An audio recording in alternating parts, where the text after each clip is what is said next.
அனைவருக்கும் அடியேனின் பணிவான வணக்கங்கள். திரு சங்கர் ஐயா அவர்கள் சென்னையிலிருந்து ஒரு கேள்வி கேட்டிருக்காரு. நமது சார ஜோதிட பஞ்சாங்கத்தை உபயோகப்படுத்தி தினசரி பலன்களை அது மணிக்கணக்கில் எந்த நேரத்தில் என்ன நிகழ்வு நடைபெறும் என்பதை எவ்வாறு அறிவது? ஒரு சில உதாரணத்துடன் விளக்க வேண்டுகிறேன். இதன் மூலம் நமது ஜாதகத்தில் உள்ள 12 பாவங்களின் சப்ளாட் சரிதானா என்பதை அறிந்து கொள்ள முடியுமா அப்படின்னு கேட்டிருக்காரு. அதாவது நம்ம ஜாதகத்தில் நம்ம பலன்களை நிர்ணயிக்கும் போது நான் திரும்பவும் நான் சொல்கிறது என்னென்னா, அதாவது விதி மதி கதி அப்படின்னு பார்க்கும்போது விதி அப்படிங்கிறது 70%, அதாவது கொடுப்பனைன்னு சொல்லுவோம், இது நிலையானது.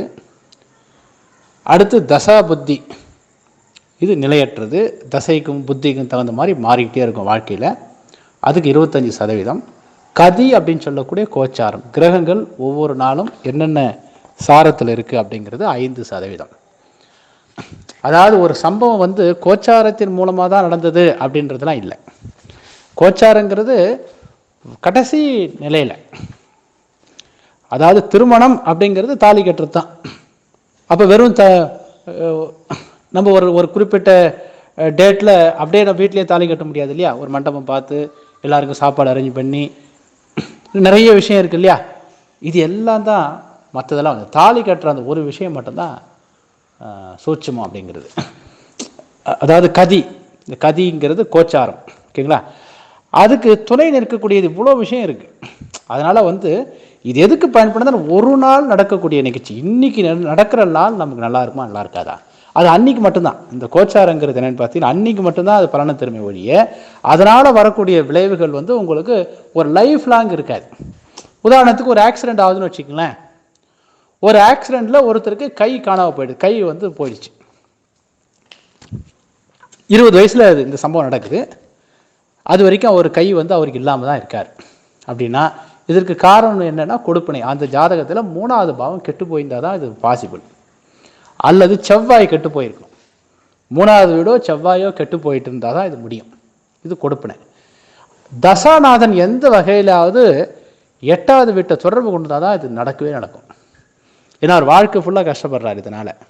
அப்போ தசாநாதனுடைய அனுமதி இல்லாமல் இந்த சம்பவம் நடக்காது, ஓகேங்களா?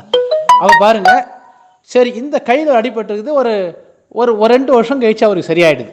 அப்படின்னா என்னென்னா நிச்சயமாக தசாநாதன் ஒரு காரணமாக இருக்கணும். புத்திநாதன் அதை விட ரொம்ப முக்கியம், ஓகேங்களா? சரி அடிபடுது, ஒரு 2 மாதத்தில் சரியாயிடுது, இதுக்கு புத்தியும் அந்தரமும் வீக் ஆகிருக்கும்.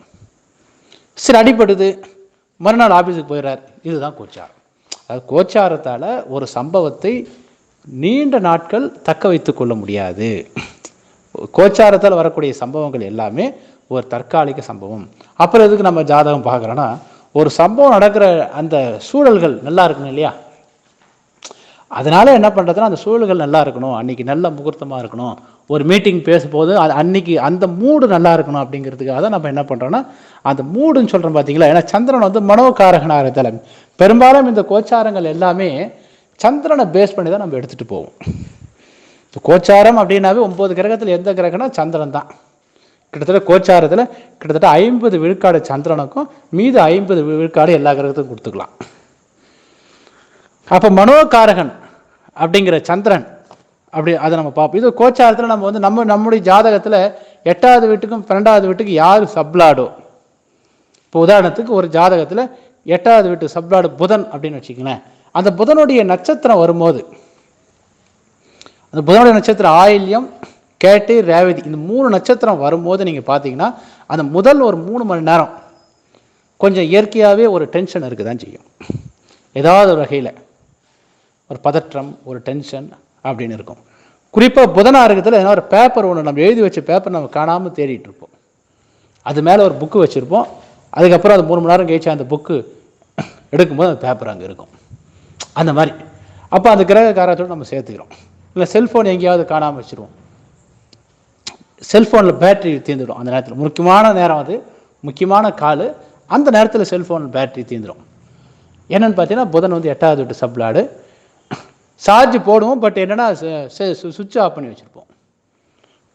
அப்போ இந்த மாதிரி நமக்கு என்ன அப்படின்னா அந்த 8வது வீட்டு சப்ளாடு இந்த கிரகமாக ஒரு ஜாதகத்தை நம்ம போடும்போது 1 நிமிஷம் கூட்டினா 8வது வீட்டு சப்ளாடு சனி, 1 நிமிஷம் குறைச்சா 8வது வீட்டு சப்ளாடு குரு, இப்போ குருவா சனியா நீங்கள் உங்களுக்கு கன்ஃபியூஸ் ஆகுதுன்னா குருவோட நட்சத்திரத்தை வாட்ச் பண்ணுங்கள், சனியோட நட்சத்திரத்தை வாட்ச் பண்ணுங்கள். அதில் வந்து அந்த நட்சத்திரம் ஆரம்பிக்கும் போது இருக்கக்கூடிய ஃபஸ்ட்டு ஆஃப், ஏன்னா ஒரு நட்சத்திரம் ஆரம்பிக்கும் போது ஃபஸ்ட்டு ஒரு 3 மணி நேரம் 4 மணி நேரம் வரைக்கும் அதனுடைய உபநட்சத்திரம் தான் இருக்கும். ஏன்னா குருவோட அந்த உபநட்சத்திரத்துடைய அளவுங்கிறது கிட்டத்தட்ட ஒரு 3.5 மணி நேரத்துக்கு மேலே இருக்கும். எப்படின்னா நம்ம உபநட்சத்திரம்னு ஒரு டேபிள் கொடுத்துருக்கு இல்லையா, ஒவ்வொரு கிரகத்தோட உபநட்சத்திரத்துடைய அளவு எவ்வளோ அப்படின்னு கொடுப்பனி தசாபதியம் புக்கில் நான் போட்டிருப்பேன். நான் அதில் பார்த்தீங்கன்னா தெரியும். அப்போ குருவோட உபநட்சத்திரங்கிறது எவ்வளோ அப்படின்னு பார்த்தீங்கன்னா 1 டிகிரி 46 மினிட்டு 40 செகண்டு. 1 டிகிரிங்கிறது சந்திரன் 1 டிகிரி கிடக்கிறதுக்கு தோராயமாக 2 மணி நேரம் ஆகும். 46 மினிட்டுங்கிறது கிட்டத்தட்ட 1.25 நிமிஷம், 1.25 மணி நேரம். தோராயமாக 3.5 அந்த நட்சத்திரம் ஆரம்பிச்சதுலேருந்து. ஓகேங்களா? அதாவது சந்திரன் 1 டிகிரி கிடக்கிறதுக்கு தோராயமாக சொல்கிறேன், நான் அக்யூரேசியாக சொல்லலை. அது அந்த டிகிரிங்கிறது 1 டிகிரிங்கிறது 2 மணி நேரமும் ஆகும், 1.25 மேக்ஸிமம் 2 மணி நேரம், 2:10 2:30 ஆகாது, அவ்வளோதான் மேக்ஸிமம் வரும். ஓகேங்களா? அப்போ அந்த 3 மணி நேரம், இதே சூரியனாக இருந்தால் உங்களுக்கு 1.5 மணி நேரம் தான் இருக்கும். ஏன்னா அது டிகிரியே சூரியனுடைய அந்த சப்ளாடுடைய அளவு எவ்வளோன்னு பார்த்தீங்கன்னா உங்களுக்கு 40 மினிட் தான். அப்போ மேக்ஸிமம் 1.5 மணி நேரம் தான் இருக்கும். ஓகேங்களா? அப்போ அந்த மாதிரி நம்ம புரிஞ்சுக்கணும். அந்த நேரத்தில் நமக்கு ஏன்னா சஞ்சலங்கள் வருதா அப்படின்னு பார்க்கணும். குறிப்பாக இந்த 8வது வீட்டு சப்ளாடு எதுக்கு நான் சொல்கிறேன்னா, எப்பவுமே தீய விஷயங்கள் நமக்கு நல்ல ஞாபகம் இருக்கும், அதனால் 8வது வீட்டை நான் சொல்கிறேன். இதே ஒரு ஜாதகத்தில் 7வது பாவம் நிறைய இருக்கிற ஜாதகத்துக்கு திரும்ப திரும்ப திரும்ப 7 நிறைய ஒரு ஜாதகத்தில் நிறைய பிளானட் 7வது வீட்டை நடக்கிற தசாபுத்தி 7வது வீட்டை காமிக்கிறவங்களுக்கு இந்த கோச்சாரங்களோட பெரிய அளவுக்கு வேலை செய்யாது. இருந்தாலும் ஒரு மன உளைச்சல் இருக்கும்.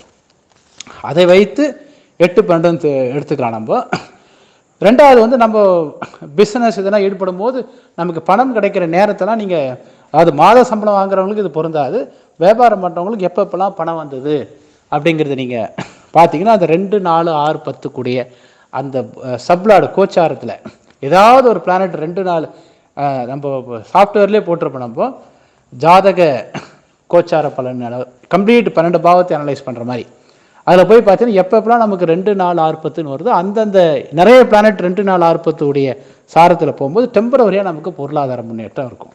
அதாவது ஒரு அந்தரம்ங்கிறது 4 மாதம் இருக்குன்னு வச்சுக்கலாம். இந்த அந்தரத்தில் எந்த காலகட்டம் நல்லா இருக்கும் நமக்கு அப்படின்னு நம்ம அனலைஸ் பண்ணிட்டு வரும்போது பொருளாதார முன்னேற்றம் வந்து 2, 4, 6, 10 கூடிய நிறைய பிளானட் அதனுடைய சாரத்தில் போகும்போது இருக்கும்.